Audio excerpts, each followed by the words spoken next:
Hi everybody, this is Dr. Chitra here, your mentor at StudyMEDIC and StudyMRCOG, and we are back with our Back to Basics series to help you in your preparation for upcoming Part 3 MRCOG exam. In this video today, we are going to be discussing important stations that are related to maternal medicine. So what type of cases do you expect in maternal medicine? Well, here you could get preconceptional counseling, antenatal or booking visit, and sometimes very rarely intrapartum planning for mode and timing of birth. Now let us see in preconceptional counseling. You are expected to tell what is the effect of that particular condition on the pregnancy and effect of pregnancy on that particular condition. How you are going to optimize her health before planning pregnancy, and if time permits, you can talk about antenatal care. So in preconceptional counseling, information gathering is really very important. Here you have to remember M2ASI, GO, H3B3V2. So what does that mean? It means medical mental health, allergies, surgical conditions, inherited conditions, gynec and obstetric history, home husband habit, blood group, BMI, reservation for blood transfusion, vaccines and vitamins. Now this information gathering is usually has to be covered for all type of stations. In an antenatal or a booking visit, you have to know everything about the condition. Okay, so the expectation from you would be how antenatal care is going to be, who all will be involved in her care, whether it's going to be a consultant-led unit or she can follow up with the midwife. And what are the other doctors, what are the other specialties that are going to be involved in her care. You have to talk about intrapartum management, that means the place of birth, whether a consultant-led unit or in a midwifery-led unit. Mode of birth, it could be a vaginal birth or it has to be a C-section. The time of birth, that means whether you would offer her birth preterm or you would allow her to go to term. Pain management during labor, like we know in some conditions like in sickle cell or in epilepsy, pethidine is contraindicated. And in the postpartum period, what she should expect and what would be the best contraceptive option for her.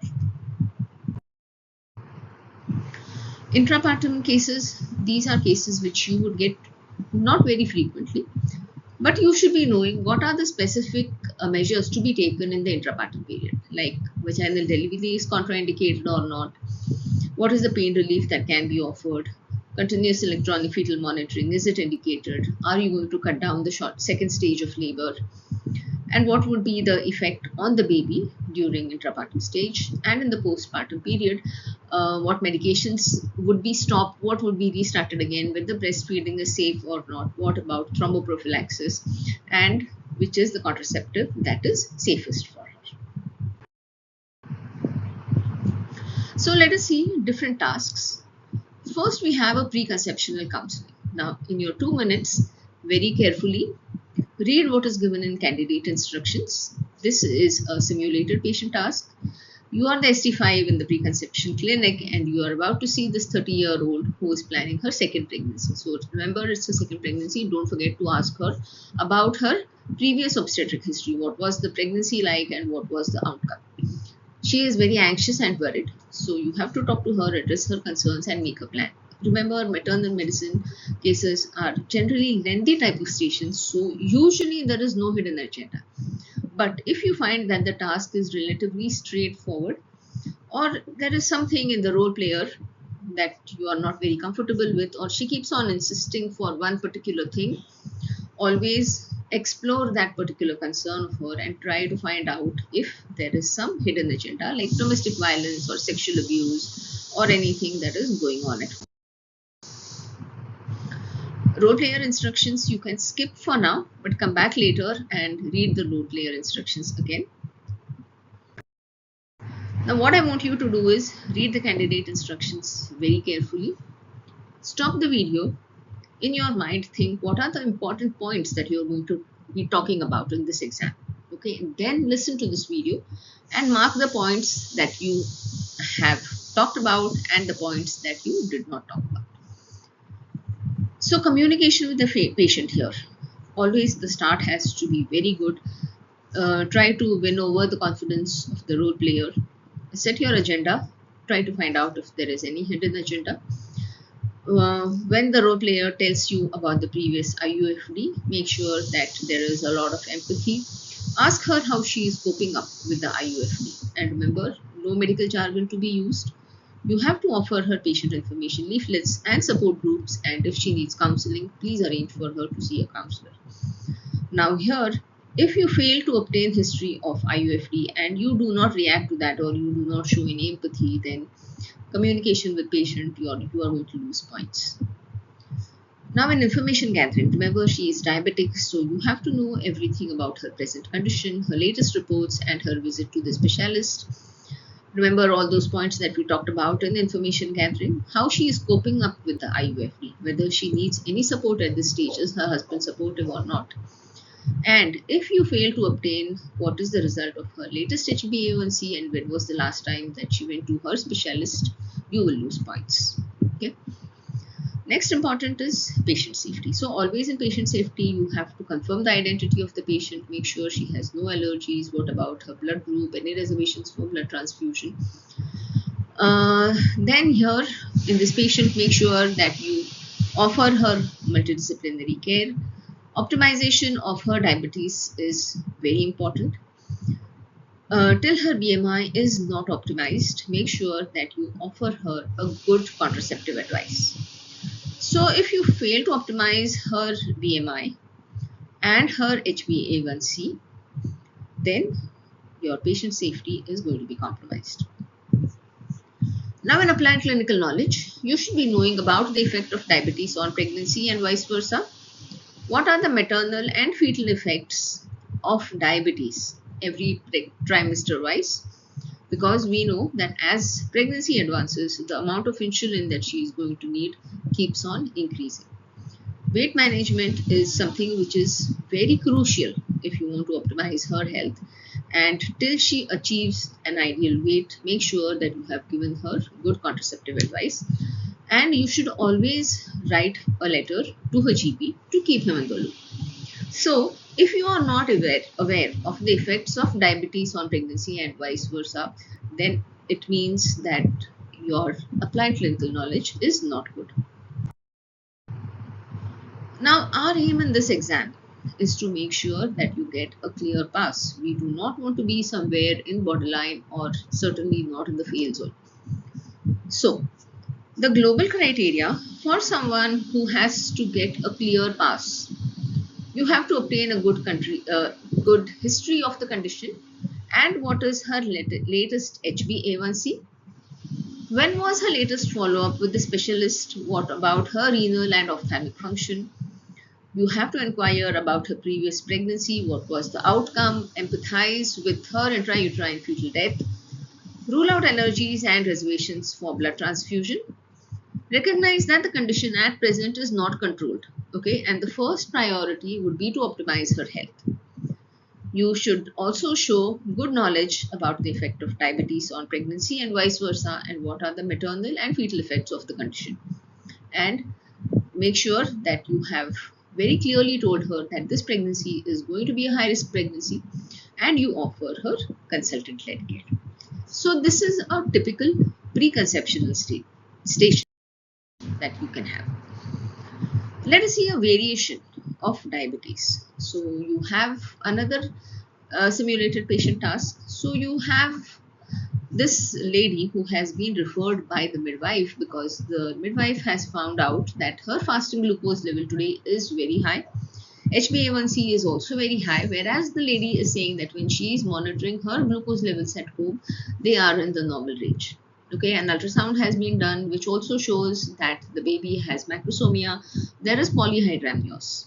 Okay, and this lady has missed her previous appointments. So the previous time when she came 7 weeks ago, it was found that she has a high BMI, HbA1c was also high, so her insulin dosage was increased and she was asked to come back for a follow-up after 2 weeks, but she has missed that appointment. Now, when you are starting this case and you start talking to her, you will realize that this role player is in somewhat of a hurry, and she's always saying that, okay, yes, I know how to take my injections. I'm taking my injections very well. Maybe I just missed out a couple of them. I have to go to the university. Please let me go. I know everything is fine. So that gives you an idea that something is going on here. Now, the trick here is sorry, this is the ultrasound report which you can have a look at later. Okay, so the role player instructions also you can read later on. Let us see the important points, how you are going to tackle this case. Okay, so now in this case, remember that in information gathering, all the routine information gathering like your past medical, surgical history, family history is something which is not very important. Okay, and the good candidate, he will realize this and not ask, okay, your pap smear, your last menstrual period, not really very important. What is important is allergy, blood group, reservations for blood transfusion, and everything about the condition right now. So how she is taking her drugs, how she is storing it, what about her diet, okay, does she know what is the normal range of sugar that she has to be having, okay, is she feeling any symptoms of raised glucose levels, or does she have any symptoms of ketoacidosis, like she's having polyuria, polydipsia, how is she feeling in general, what about fetal movements, okay. So all these are the things that are more important in information gathering, rather than asking, okay, how is the family, any surgeries that you have had, how was your pap smear, how was your menstrual history. Recognize that this is something which is not very important here. Okay, now in patient safety, you have to recognize that the sugar levels here are very abnormal. This lady, she needs admission for monitoring the sugar levels, and you make sure that you are giving her the injections, you have an eye on her diet, and then see how is the response to her sugar levels, so that you can adjust the insulin dosage, and that you have to be able to convey to her, and also understand that she needs escalation to the obstetric consultant and also to the diabetic specialist. Now, communication here, the trick is that you don't have to blame her. It has to be a no blame culture, but very gently you have to find out from her whether she is taking her medicines in the right manner, how is she storing it, does she have a good supply at home, is something happening at home, what about her diet. Okay, so something like you have to find out why the sugar levels are very high, and don't blame her for anything. That is the trick. You have to be very non-judgmental here. Now, applied clinical knowledge. So you have to recognize that how diabetes can affect the pregnancy. You have to know what are the acceptable levels of sugars during pregnancy, how these levels can be controlled, and very importantly, recognize that she needs multidisciplinary management. She is not going to be managed only by the obstetric consultant. The diabetes mellitus specialist has to be involved. Okay. Other than that, when you are beginning the station, you should be able to read the ultrasound report, interpret it, know what is the meaning of 95th centile on the growth chart, what is an AFI of 25 mean, it means that there is polyhydramnios. All this indicates sorry, that her sugar level is not well controlled. So for this, she needs admission, she needs optimization of her sugar levels, and if all that is still not possible, then she might need an early birth. Whereas if her levels are optimized, then at what time would you offer her birth, what would be the mode of birth, okay, how frequently you are going to monitor her condition and the condition of the baby. So for all this, you have to know what are the complications of diabetes mellitus in pregnancy. Know that she is at a risk of developing diabetic ketoacidosis. That is the condition. She has to be managed very aggressively. So the global criteria for a clear pass: recognize that this is an obstetric emergency. Find out what are the likely causes for the high sugar levels. Offer her admission to control the sugar levels. Explain to the patient the implications of high sugar level both for the mom and for the baby. Make sure there is no element of domestic violence, and the most important, offer multidisciplinary team management.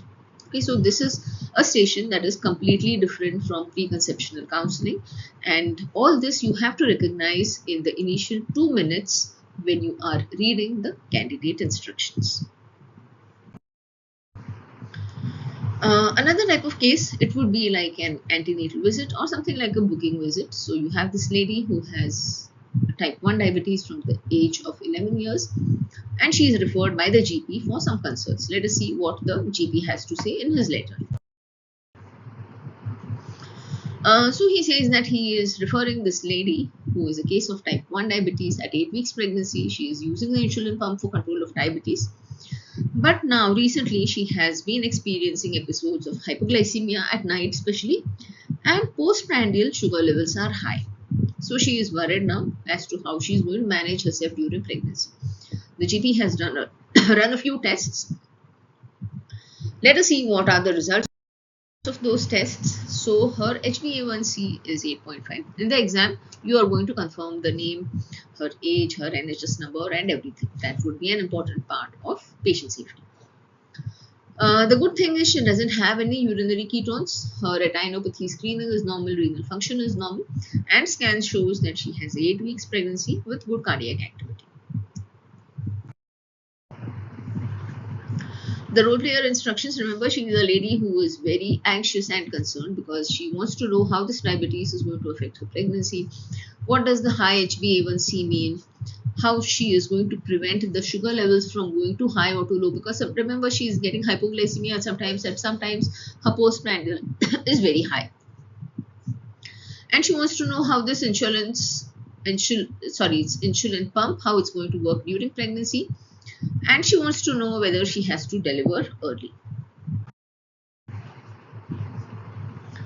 So the important points here in patient safety, you have to recognize the risks to the pregnancy due to the poorly controlled diabetes. Explain to the woman that HbA1c, which is high, it increases the risks like miscarriage. There could be congenital anomalies in the baby, especially cardiac and neural tube defects. You could have a very large baby, that is fetal macrosomia, and because of the large baby, there is an increased risk of birth trauma. That is for the baby. Now for the mother, there is increased risk of preeclampsia and preterm delivery. And if this diabetes is still uncontrolled later on in the pregnancy, it could lead to a stillbirth.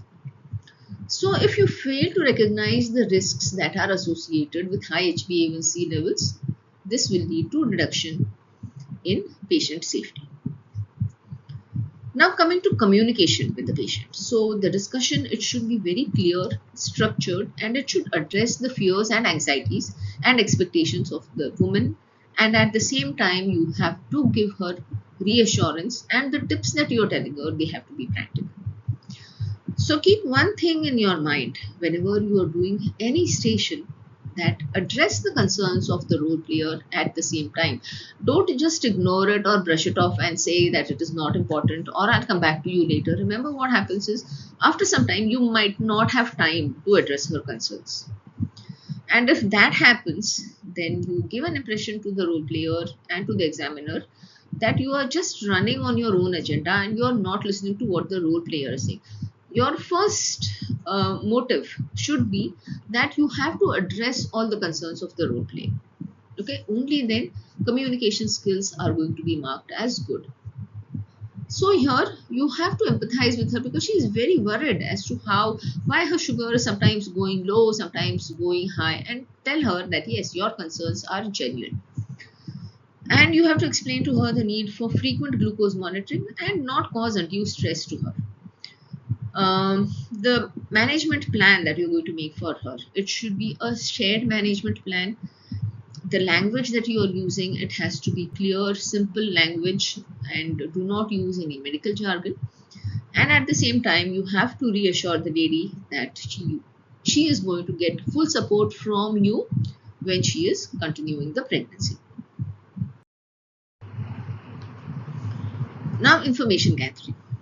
So here you have to inquire about her diabetes, like ask an open question, tell her, okay, please tell me something more about your condition. So she will open up and she will tell you everything right from the time her diabetes has been diagnosed, the drugs that she has been taking, how she has been managing it, what about her sugar levels, everything she will tell you. Okay, if she doesn't tell you, ask her what is the current pattern of her sugar levels. About her hypoglycemia, what symptoms does she have? Is she aware of what is going to happen to her when there is hypoglycemia? Then you have to ask her about her diet. Is she following her regular diet? Does she have a nutritionist to explain to her what she should be eating, what she should not be eating? What about her insulin dose adjustments? Is she following up with the specialist very regularly? Why she started using the insulin pump? Okay, all these things are very important in information gathering. Now you have to also ask her whether she has any complications due to the diabetes, because she has a long-standing diabetes. So whether she has been to the eye doctor, whether she has been to the kidney doctor. Okay, and when you are asking all this, please don't forget to ask her about the pregnancy. So early pregnancy symptoms, like does she have nausea, vomiting, any vaginal bleeding, lower abdominal pain. Okay, so rest of the family history here, like menstrual history, surgical history, family history, pap smear, are not really very important. But don't forget or don't miss out on allergies, BMI, blood group, and reservations for blood transfusion. So, asterisk points here. You have to ask a thorough history to assess her diabetes control. What about the frequency of hypoglycemia? How frequent does she have? What about her diet management and pregnancy related symptoms? You cannot afford to miss out on any of these points. Now coming to applied clinical knowledge. So you have to know what is the importance of good glucose control in the first trimester. Remember, that is the time which is very crucial for fetal development.